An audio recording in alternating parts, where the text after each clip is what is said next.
Welcome to dream education. दोस्तों, आज है 27 अगस्त और आज मैं आप सबों को करंट अफेयर के टॉप 10 क्वेश्चन करवाने जा रहा हूं और साथ में इससे जुड़े सभी पॉइंटों को भी डिस्कस करते चलूँगा। सो दोस्तों, वीडियो शुरू से अंत तक देखिएगा।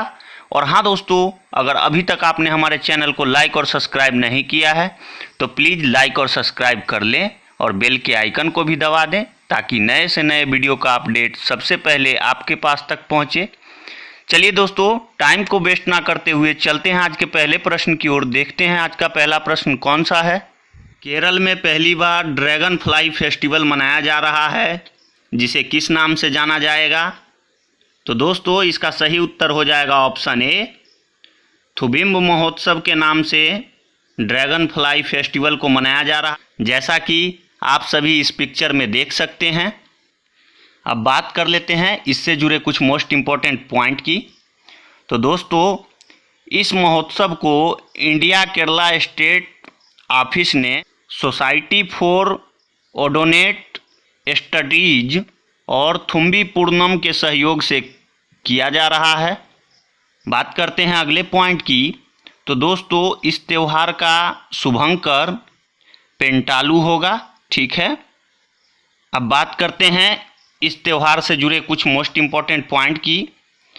तो दोस्तों, इसमें लोगों की भागीदारी बढ़ाने और उनके कौशल के सुधार करने के लिए एक ड्रैगन फ्लाई बैकयार्ड वॉच की भी घोषणा की गई है, ठीक है। एक ड्रैगन फ्लाई वॉच बैकयार्ड की भी घोषणा की गई है।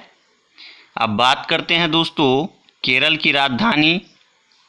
तो आप लोग नोट डाउन कर लीजिएगा, केरल की राजधानी तिरुवनंतपुरम है। केरल के सीएम पिनराई विजयन हैं। केरल के गवर्नर आरिफ मोहम्मद खान हैं।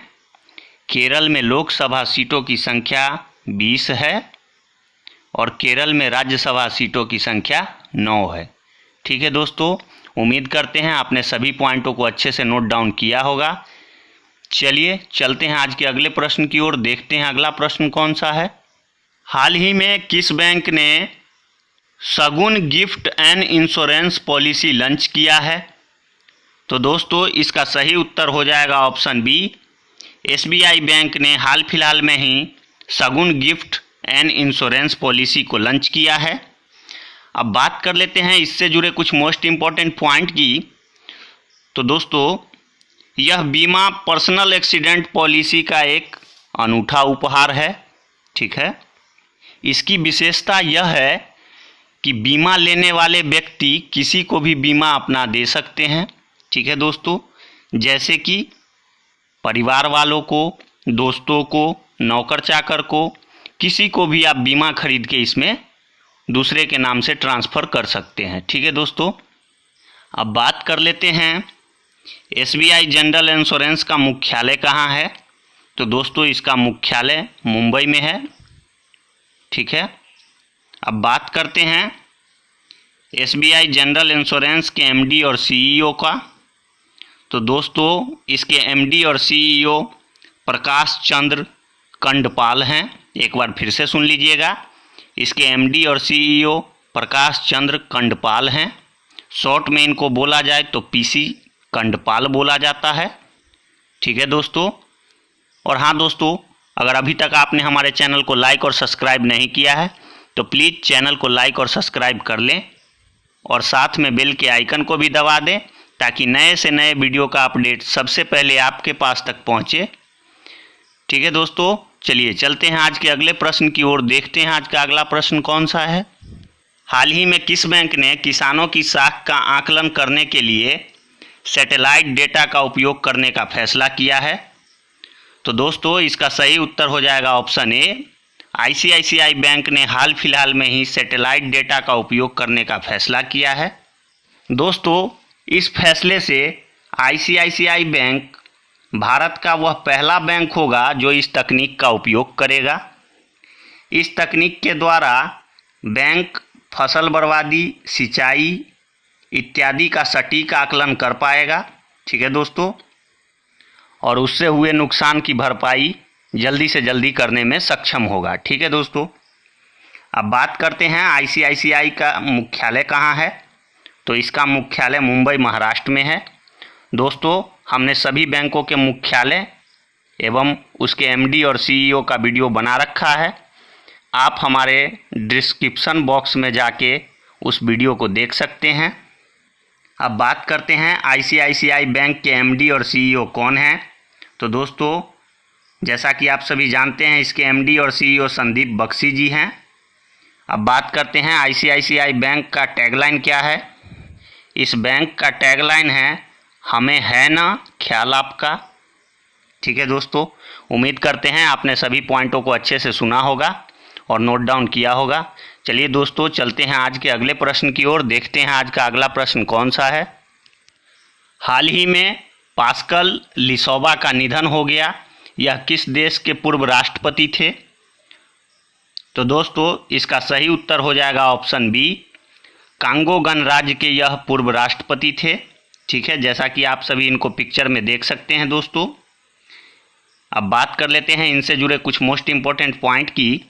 तो दोस्तों, 1960 में जब कांगो गणराज्य स्वतंत्र हुआ था, उस समय यह इस देश के कृषि मंत्री रहे थे तथा 1992 से 1997 तक यह कांगो गणराज्य के राष्ट्रपति रहे थे। 2001 में दोस्तों, देशद्रोह एवं भ्रष्टाचार के मामलों के लिए इन्हें 30 साल की सज़ा सुना दी गई। अब बात कर लेते हैं फिलहाल में कांगो गणराज्य के राष्ट्रपति कौन हैं। तो लिख लीजिएगा दोस्तों, फिलहाल में कांगो के राष्ट्रपति डेनिस सासो गुगेसो। अब बात करते हैं कांगो के प्रधानमंत्री की। तो कांगो के प्रधानमंत्री क्लेमेंट मेम्बा हैं।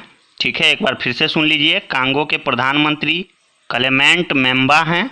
ठीक है दोस्तों, और कांगो की राजधानी ब्राज़ीविल है। ठीक है, कांगो की राजधानी ब्राज़ीविल है। चलिए चलते हैं आज के अगले प्रश्न की ओर। देखते हैं आज का अगला प्रश्न कौन सा है। हाल ही में भारतीय ऊर्जा विनिमय बोर्ड के एमडी एवं सीईओ ने इस्तीफा दे दिया। उनका नाम क्या है।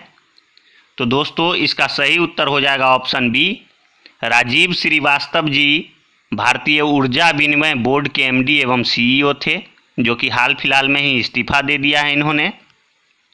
दोस्तों, बात करते हैं इनसे जुड़े कुछ मोस्ट इम्पॉर्टेंट पॉइंट की।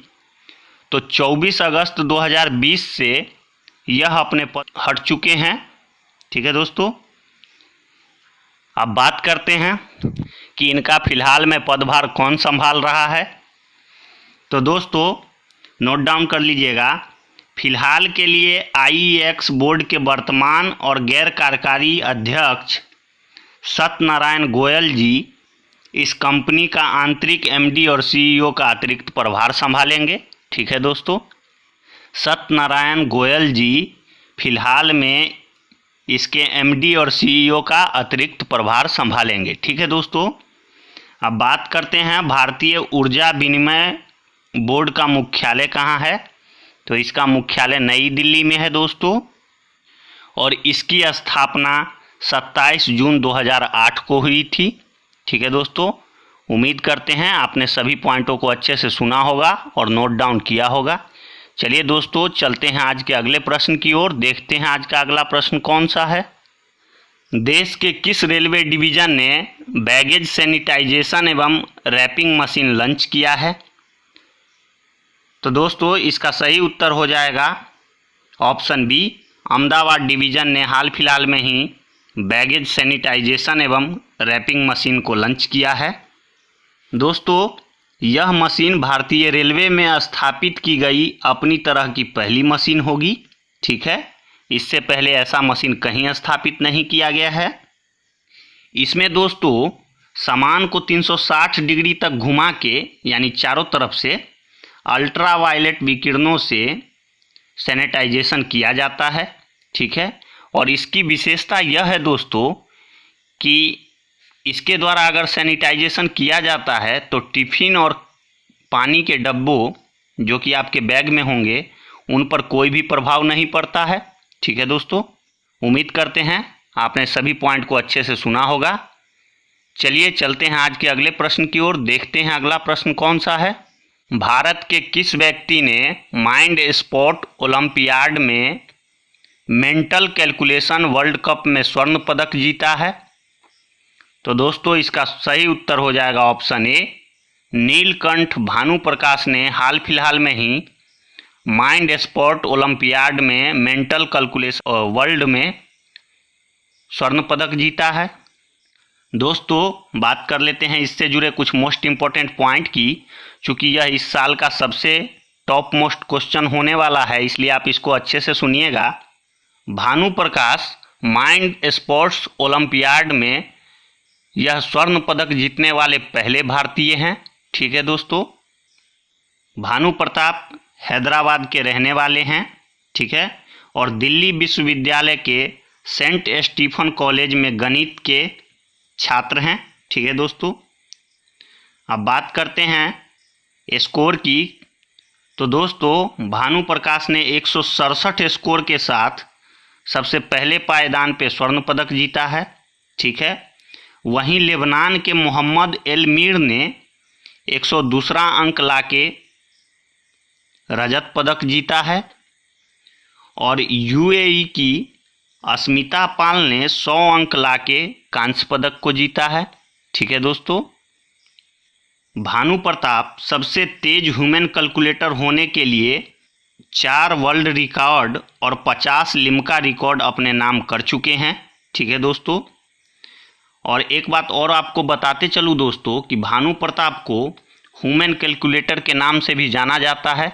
ठीक है, अब बात करते हैं माइंड ओलंपिया के बारे में।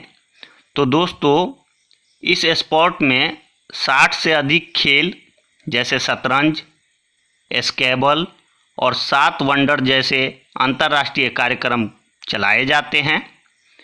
पहली बार इस स्पोर्ट का आयोजन 1998 में किया गया था। ठीक है दोस्तों, उम्मीद करते हैं आपने सभी पॉइंटों को अच्छे से नोट डाउन किया होगा। और हाँ दोस्तों, अगर अभी तक आपने हमारे चैनल को लाइक और सब्सक्राइब नहीं किया है तो प्लीज़ लाइक और सब्सक्राइब कर लें और बेल के आइकन को भी दबा दें, ताकि नए से नए वीडियो का अपडेट सबसे पहले आपके पास तक पहुँचे। ठीक है दोस्तों, चलिए चलते हैं आज के अगले प्रश्न की ओर। देखते हैं आज का अगला प्रश्न कौन सा है। हाल ही में विश्व स्वास्थ्य संगठन ने किसे पोलियो मुक्त घोषित किया है? तो दोस्तों इसका सही उत्तर हो जाएगा ऑप्शन बी, अफ्रीका के महाद्वीप के जंगलों को विश्व स्वास्थ्य संगठन ने पोलियो मुक्त घोषित किया है। अब बात कर लेते हैं इससे जुड़े कुछ मोस्ट इम्पोर्टेंट पॉइंट की। तो दोस्तों WHO द्वारा स्थापित स्वतंत्र इकाई अफ्रीकी रीजनल सर्टिफिकेट आयोग ने अफ्रीकी महाद्वीप के जंगलों को पोलियो मुक्त घोषित किया है। ठीक है, यानी जंगलों के क्षेत्र को पोलियो मुक्त घोषित किया गया है। पिछला रिकॉर्ड यदि देखते हैं दोस्तों तो 1996 में अफ्रीका में 75,000 बच्चों को पोलियो के कारण लकवा मार गया था। ठीक है, अब बात कर लेते हैं WHO के महानिदेशक का। तो दोस्तों इनका नाम टेड्रोस एडहानामा है। टेड्रोस एडहानामा है। ठीक है दोस्तों, चलिए चलते हैं आज के अगले प्रश्न की ओर। देखते हैं आज का अगला प्रश्न कौन सा है। किस भारतीय टेबल टेनिस स्टार ने रिटायरमेंट का ऐलान किया है? तो इसका सही उत्तर हो जाएगा दोस्तों ऑप्शन बी, पैलोमी घटक ने हाल फिलहाल में ही टेबल टेनिस से रिटायरमेंट का ऐलान किया है। ठीक है दोस्तों, अब बात कर लेते हैं इनसे जुड़े कुछ मोस्ट इम्पोर्टेंट पॉइंट की। तो दोस्तों यह 16 वर्ष की आयु से ही अंतर्राष्ट्रीय स्तर पर मैचें खेल रही है। ठीक है दोस्तों, जैसा कि आप सभी इनको पिक्चर में देख सकते हैं। अब बात करते हैं अगले पॉइंट की।